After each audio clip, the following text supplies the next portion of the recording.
Good evening. I'm Rita Diaz. This is One News Now. The Human Rights Watch points out that the latest number on drug war deaths released by the government proves that killings have worsened amid the global pandemic.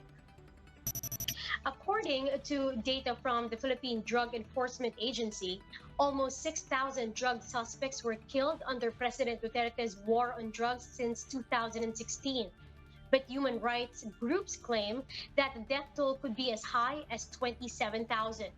The government's count does not include the rampant vigilante-style killings.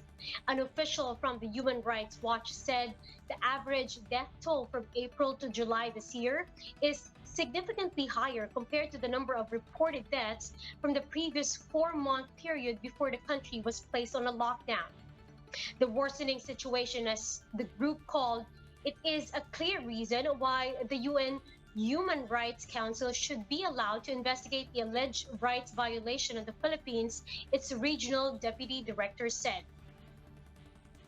Now, hunger among families has also been steadily increasing amid the pandemic, according to a national survey.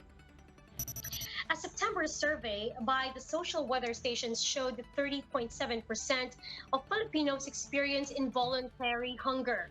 That's equivalent to 7.6 million households. It's a new record high after 23.8% peak back in March 2012. The trend has been rising, SWS noted, for the past few months. The involuntary hunger experienced by 30.7% of Filipinos in September is up to 9.8 points from July and by 14 points from May. The survey had a sample size of more than 1,000 adult Filipinos distributed almost evenly among residents from Luzon, Visayas, and Mindanao.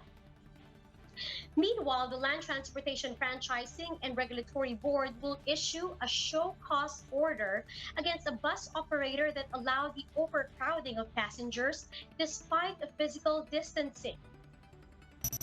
A video was posted last Friday showing the 1-meter distancing rule was no longer observed in a jail transport bus. Passengers were also seen standing on the aisle, which is prohibited under government guidelines.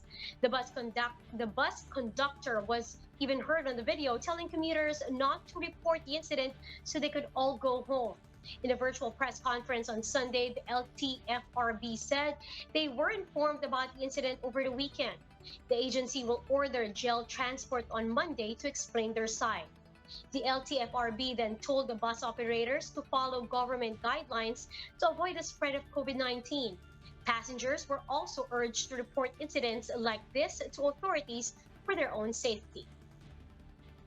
And House minority members want Alan Peter Cayetano to remain as Speaker amid renewed talks about the term sharing deal. A manifesto of support was signed by 16 lawmakers led by Minority Leader Benny Abante. In it, they said the lower chamber would be best served by the current leadership, especially in the middle of budget deliberations crucial to the recovery from the pandemic.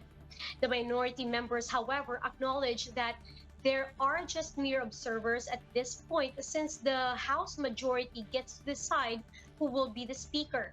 No less than President Duterte himself brokered a term-sharing agreement between Cayetano and Marinduque Representative Lord Alan Velasco.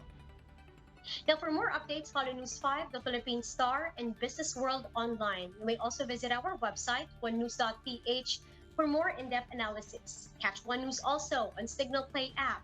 Register now for a free account at www.signalplay.com and stream One News live anytime, anywhere.